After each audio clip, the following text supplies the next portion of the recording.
Hey folks, today is Father's Day, so I thought I'd talk a little bit about my dad. Um, my dad was one of the greatest generation. He was third wave at Omaha Beach. Grew up during the Depression, had 11 siblings, and he would tell me he didn't have what he considered a square meal until he got drafted at 18 and went into the military. My dad was quite the character. He really was. He outlived 11 brothers and sisters and died when he was 85. And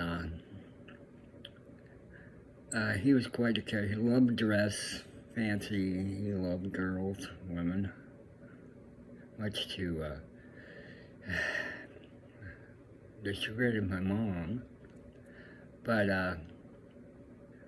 I'm the only one in my family that's ever been a professional musician. And my dad was a construction worker. He was a plasterer. And in fact, I have that in common with Eric Clapton. He was raised by his grandfather, who was a plasterer. And my dad was an absolute artist at it. And but he got an absolute kick out of the fact that I was a guitar player, became a professional musician. He was like forever. Somebody came over to the house or he drove some woman home late at night. He was forever going, "Come on, Steve, give us a tune. Come on, give us a tune." And I'd play something for him. He'd look around and he goes, "That's my boy." Yeah. So after I got when I lived in LA, scored a record deal. After I got my first album out, I came up to visit my dad. And he had retired in Monterey. That's originally where we were from. And he had retired there with my stepmom. And I remember I came in, I brought my, my son Jeremy was born a month before I graduated. And, I'd scored this deal and I did my first album, which was on a cassette. And I remember I brought it up to him.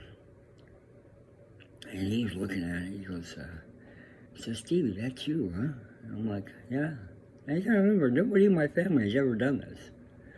He goes, I go, "Dad, you got a cassette player?" He goes, "No, but wait."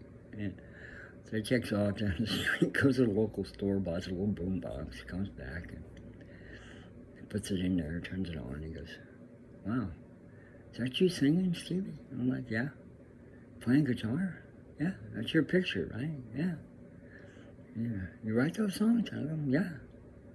And he was looking at Pat. He goes, "Pat," he said, "this sounds just like what you hear on the radio." So he gets on the phone. My uncle lived two streets over. He calls my uncle. "Hey, Uncle Lloyd, come check this out. Listen to this." He holds the phone up while Uncle Lloyd's listening. My Uncle Lloyd was a character in himself. He comes over and they're all listening. He's like, "Wow, imagine that," And for the rest of his life, he was absolutely my biggest fan. If I ever visited him and didn't bring a guitar, he'd go, first thing out of his mouth is, "Where's your guitar, Stevie? Do me a tune." Yeah, my dad was, there's a lot I learned from my father. I worked with him. I learned, about working hard and being the absolute best at what you could do. And my father was absolutely the best. And he paid me probably the biggest compliment he could ever pay anyone.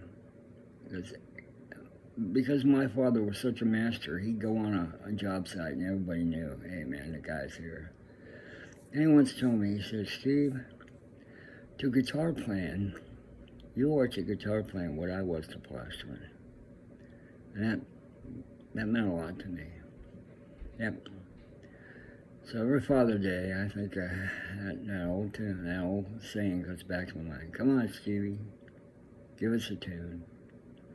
Yep. Yeah. "Here's to you, Dad. I'll give you a tune. Bye-bye."